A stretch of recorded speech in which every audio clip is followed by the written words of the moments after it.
On dit qu'on reconnaît un homme à la façon dont il traite ceux qui n'ont aucun pouvoir. Eh bien, le juge Malcolm Greer l'a traité comme une tâche de plus sur son registre, jusqu'à ce qu'elle revienne en blazer noir, avec un badge sur lequel on pouvait lire procureur en chef. Ouais, c'est bien arrivé. C'était censé être un lundi banal au tribunal du comté de Fairwater, un matin qui sent le café froid et les regrets recyclés. Dans la salle d'audience, l'air était lourd, les bancs pleins de gens fatigués ou nerveux. Le juge Greer était dans son élément, coup de marteau sec. Ton autoritaire, aucune trace d'empathie dans le regard.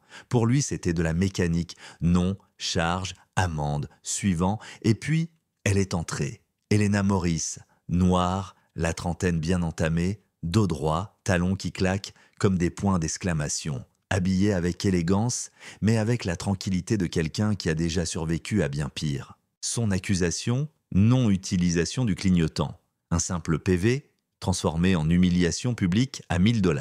Greer n'a même pas levé les yeux. Il a lu son nom, grogné. « Vous contestez, oui ou non ?» Helena a tenté d'expliquer, pas pour se défendre, juste pour clarifier, mais il l'a coupé d'un geste sec. Il a dit que ce tribunal n'était pas une scène ouverte. Puis il l'a condamnée à 1 000 $. Coup de marteau. Suivant, elle n'a pas bronché. Elle a juste dit « Merci, votre honneur » et elle est sortie, droite, digne.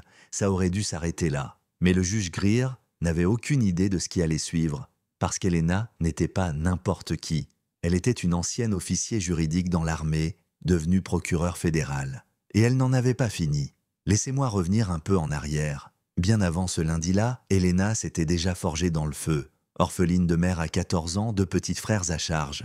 Elle s'engage à 18 ans, renseignement militaire. Et l'entraînement, c'était l'enfer. Pas la plus rapide, ni la plus forte, mais la plus endurante. Parce que la douleur, elle connaissait. Un jour, son sergent lui a dit « La douleur, c'est la faiblesse qui quitte ton corps. » Elle a répondu « Alors je suis en train de la purger depuis l'âge de 6 ans. » Plus tard, comme officier juridique à l'étranger, elle a affronté des criminels de guerre, défendu des soldats accusés d'atrocités, parcouru des champs de mines pour récupérer des preuves. Elle a sauvé 2 médecins prisonniers avec une mallette et un regard qui perçait l'acier. De retour chez elle, elle étudie le droit la nuit, travaille le jour, et elle gravit les échelons, jusqu'à devenir procureur en chef pour les crimes économiques du comté. Mais Greer ne voyait rien de ça. Pour lui, ce matin-là, elle n'était qu'un nom.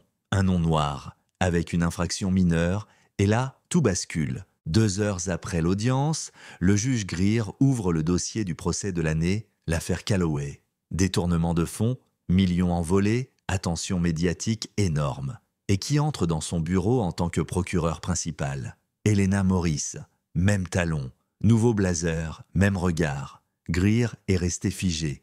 Il a essayé de cacher sa surprise, mais c'était trop tard. Il lui a serré la main, maladroitement. Elle a souri, poliment, tranchante. Et ensuite, elle a attaqué. Le procès s'ouvre dans une salle pleine à craquer. La presse, les caméras, les policiers, l'accusé, Maxwell Calloway, sourire suffisant, costume hors de prix. Et Helena, imposante, calme, implacable. Son discours d'ouverture, brûlant. Ce procès n'est pas une histoire de chiffres, mais de trahison, de confiance utilisée comme monnaie et dépensée comme une contrefaçon. La salle a changé d'énergie. Le jury s'est penché en avant. Même Greer a cessé de griffonner. Elle a déroulé ses preuves comme on construit une forteresse. Email, virements, témoins, tout s'imbriquait. La défense a vacillé. Calloway a pâli. Et Greer n'a pas cessé de la regarder. Pendant qu'elle démontait Calloway, elle lui renvoyait son propre reflet. Et puis ça a explosé. Quelqu'un a publié la vidéo de l'audience du matin, YouTube, Twitter, TikTok, tout le monde en parlait. Helena Morris est devenue virale, les mêmes ont fusé. Greer, silence dans ma salle. Helena, avec plaisir. L'association des avocats noirs est montée au créneau. Le syndicat de police aussi. Et la mère Jennings a demandé une enquête interne. Le chef de la police, un ancien camarade d'Helena en Afghanistan, a déclaré publiquement « Je lui confierai la justice, même contre ma propre mère ». Mais tout le monde n'applaudissait pas. Un animateur conservateur a hurlé à l'hystérie woke. Et Helena a commencé à recevoir des menaces. Des emails, des papiers sur son pare-brise, une voix au téléphone « T'as humilié le juge, tu vas le payer ». Elle n'a pas reculé. Elle a répondu par des interviews, TF1, France 24, BBC. Jamais un mot de trop, pas de vengeance, juste justice, humanité, responsabilité. Puis le coup de théâtre, une audience interne du conseil judiciaire. Greer, face à 5 juges, micro unique. Il a admis à demi-mot « Je ne l'ai pas regardée. Je n'ai pas vu qui elle était. C'est ma faute. » Et assise en face de lui, Elena, silencieuse, digne. Un autre personnage est entré dans l'histoire. Adjoint de police Malik Driss, témoin de la scène du matin. Il a dit à la presse « J'ai vu comment elle se tenait. Elle méritait d'être entendue. » Pour ça, il a été suspendu. Motif officiel. Non-respect du devoir de réserve. Motif réel, il a dit la vérité. Elena l'a contacté. Il a refusé toute aide légale. Vous avez déjà fait assez. Maintenant, c'est à moi de tenir. Mais ce tumulte a un prix. Elena ne pouvait plus marcher sans se retourner. Sa famille y était harcelée. Des journalistes campaient devant son bureau. Des bouquets de fleurs et des menaces dans la même journée. Et puis, on lui a proposé de poursuivre le juge Greer officiellement. Pas juste lui. Tout un système.